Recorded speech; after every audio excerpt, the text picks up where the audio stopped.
بیان کرتے ہیں کہ وہ رضامند ہو گئے، تیار ہو گئے، اور پھر انہوں نے جان لگیا کیا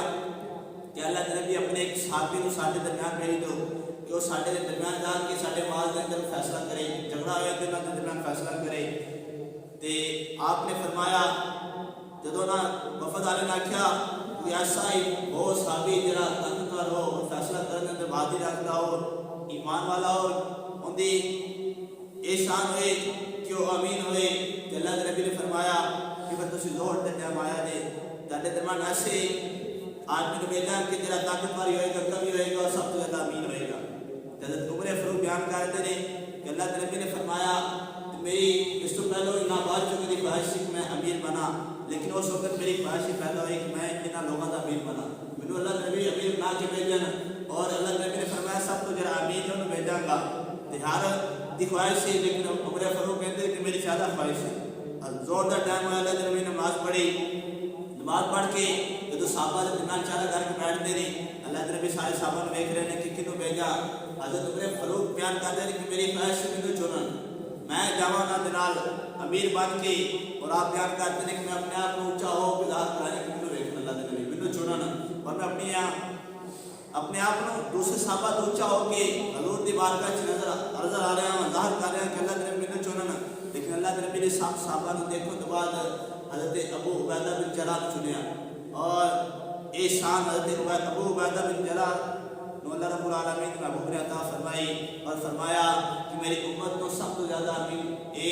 صحابی حضرت ابو عبیدہ بن جراح ہے۔ اللہ کے نبی نے فرمایا، حضرت انس رضی اللہ تعالیٰ عنہ راوی بیان کرتے ہیں کہ ہر امت کے اندر ایک امین ہوتا ہے، اور میری امت جڑا ایک امین ہے وہ ابو عبیدہ بن جراح ہے۔ یہ صحابی دی شان ہے، اور بیان کرتے ہیں کہ پھر آپ مقرر کیا کہ آپ انہوں کے نال گئے، اور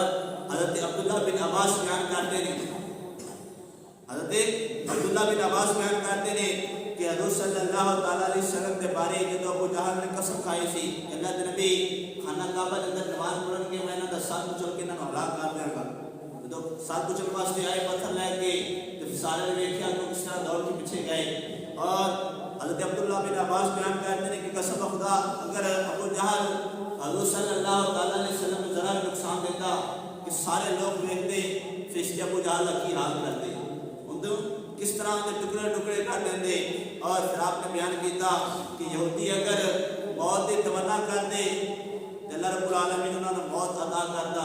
اور وہ اپنا جہنم کے اندر ٹھکانہ بھی دیکھ لیندے، اور اگر یہ نصارہ جڑا حضور نال مباہلہ کرنے واسطے میدان کے اندر اترے سی، اگر یہ حضور صلی اللہ تعالیٰ علیہ وسلم نے مباہلہ کرنے واسطے تیار ہو جاندے تو اللہ رب العالمین دے حکم اللہ کے نبی جب دعا کر دے تے انہاں نصارہ دی نہ کوئی بڑے رہندے نہ چھوٹے رہندے، انہاں دی نسل ختم ہو جاتی ہے، اور قیامت تک کوئی عیسائی پیدا نہ ہوتا۔ یہ جدو میدان کے اندر اترے سی، لیکن انہوں نے توبہ کی تھی،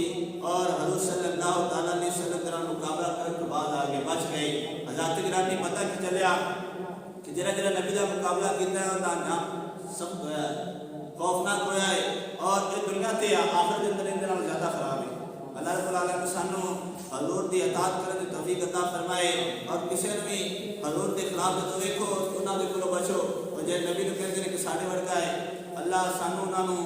دے کولوں بچن دی توفیق عطا فرمائے، اللہ انہاں نو ہدایت عطا فرمائے کہ وہ اس عمل تو بچن اور اپنی تاریخ نو پڑھن، اسلام نو پڑھن کہ رب نے جڑے نبی دے خلاف گئے یا نبی دے مخالف گئے انہاں دا کی حال کیتا ہے، اللہ سانو نبی دا تابع بنائے، حضور دی اطاعت اندر زندگی گزارنے کی توفیق عطا فرمائے۔ وما علینا الا البلاغ المبین۔